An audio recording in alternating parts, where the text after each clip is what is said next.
Square তার উপর whole স্কয়ারের মান কত, তাই তো? আচ্ছা এখন এখানে দেখো তো একটু আজকে এই ওই পাশে দাদা ওই পাশে দাদা এই আজকে মনে করো মেশিন নিয়ে এসে লাগাই নিলে আর কোনো প্রবলেম থাকবে না। এখন দেখো 1 plus omega plus 2 omega square তার উপর হোল স্কয়ার, এই 2 ওমেগা স্কয়ারকে ভাঙা যায় না ওমেগা স্কয়ার যোগ ওমেগা স্কয়ার, তাহলে যোগ করলে কি হয় 2 ওমেগা স্কয়ার হয় না?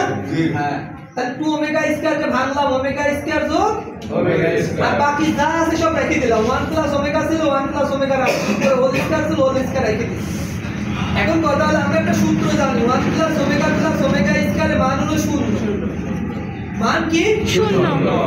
তাহলে আমরা এইটুকুর মান কি লিখতে পারি 0 লিখতে পারি। তাহলে পড়ে থাকতেছে কি ওমেগা স্কয়ার, এই ওমেগা স্কয়ার পড়ে থাকতেছে আর উপরে হোল স্কয়ার পড়ে থাকতেছে, 2 দুগুণে কত হয় 4। ওমেগার পর 4 মানে কি লেখা যায় 3টা ওমেগা আর 1টা ওমেগা, 4টা ওমেগা না? 4টাকে ভাঙা যায় 3টা আর 1, 3টা আকারে ভাঙবো সবসময় ওমেগা। তাহলে 3টা ওমেগার মান জানি আমরা 1, এখানে ওমেগা পড়ে থাকে 1 ওমেগার সাথে গুণ করলে কি হয় ওমেগাই হয়।